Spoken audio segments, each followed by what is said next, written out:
So, Sriramesh, what's your opinion about PR and corporate communication for large organizations? Do you think that is going on a process of institutionalization of this profession? Okay. I think an institutionalization of the profession is very much needed. Having said that, I think how we define the role of public relations and the parameters of public relations is very important as it is relevant to institutionalization. The theme that I would like to stress here is that we should not equate public relations with only corporate communication. Because the term corporate means we are talking about companies or corporations, for-profit institutions. My experience in a global level is that much of the public relations in many parts of the world involves government and non-profit public relations. And if you look at that as a pie, if you look at public relations as a pie, corporate communication is actually a small sliver relative to these two other types. So, you can look at it as three large types of organizations: government, non-profit, and corporations. Okay. And if we use the word corporate communication to refer to public relations, then we are limiting ourselves to one type of activity. Now, even though the values or the challenges might be similar across the three types of organizations, there are also other unique properties that you have to look at when you deal with public relations of governments and non-profits.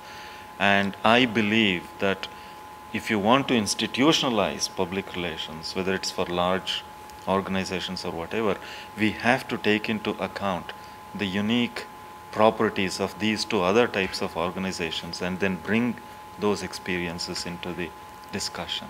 Okay, but using the term of organizational communication, that in a way is more general than corporate communication, which is the difference that you see between PR and organizational communication? Okay. If you look at organizational communication, sure, the term organization is much more generic and it's preferred. However, within academia, as you are probably aware, organizational communication has been defined since the 50s or so to mean something very specific, that is mostly focusing on communication internal to organizations. Okay. So within the academy, the people who call themselves scholars of organizational communication think of public relations as something outside of their realm and as an activity that deals with media relations only. Of course, we who are in public relations want to think of ourselves as communicating with internal and external stakeholders. Right. But this is not how the organizational communication scholars define us or think of us. Don't you think that also in the international literature there is a tendency where internal organizational becomes more and more, let's say, global, referring also to external communication from one side, and from the other side, public relations in a way more and more refer to internal communication. So don't you think that there is a tendency to overlap in a way, one starting from one side, the other from the other side, but more and more overlapping and integrating? Don't you think so? Oh, absolutely. I think there are lots of overlaps. I don't know that there is the integration that you mentioned. I would like to see integration. I think we should not be focusing or concentrating only on terminologies. Right. Because that's basically a turf war. At the end of the day, the citizens of the world or the organizational leaders are interested in what we can deliver as communication specialists, whether we call ourselves organizational communication specialists or PR specialists. It really doesn't matter. Right. If we are able to deliver the goods, then we will have a value within the organization. Right. So if I come with that kind of a holistic perspective, forget the labels, whatever the labels may be, but our outlook, our worldview has to be that we don't simply integrate only corporate experiences into public relations. Right.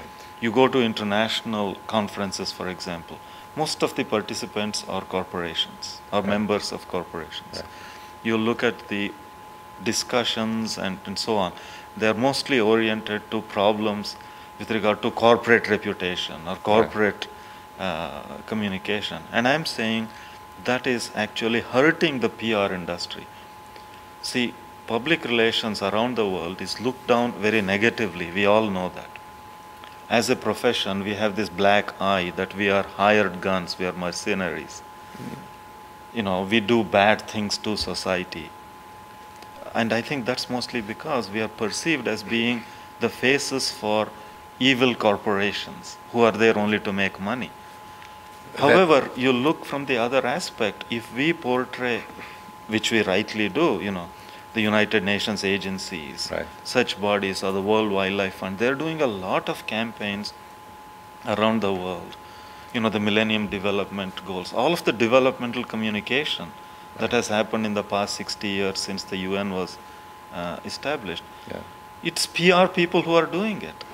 This is very interesting, you know, because in Europe, for instance, and in Italy mainly, where I live, PR has a worse reputation than corporate communication. This is very interesting because PR seems to be something like spin doctors activity, you know, and where organizational or corporate communication in a way has to deal with more important subjects like reputation. That is a very important issue even for NGOs or or public utilities or whatever. Precisely, I think we are in agreement on that. And if you look at all the bad case studies about public relations, you know, when somebody criticizes public relations, the examples that they give are all oriented toward public relations activities done on behalf of corporations. Just go back and look at, you know, the textbooks or articles or whatever. Right, right. To this day, I've yet to find an article that criticizes public relations as a profession or practice for something it did on behalf of a non-profit. In government, yes, when you deal with only propaganda, then it is bad. But governments also engage in public education, public information, because they are mandated to do that. Even though, depending on the type of the political system you have in a country, the public information department is used for what we would not want it to be used for, like publicity and propaganda and so on. Still, governments at least are obligated to also have the positive social good at heart. So what I am saying is, if we want to institutionalize public relations, we have to bring in that aspect and project that as well, and not just limit it to corporate communication. Okay, Sriramesh, thank you very much. It was very interesting, and I hope we can go on in our discussion in Milano. Thanks. Okay? I hope so. Thank you very much. Thank you. Thank you.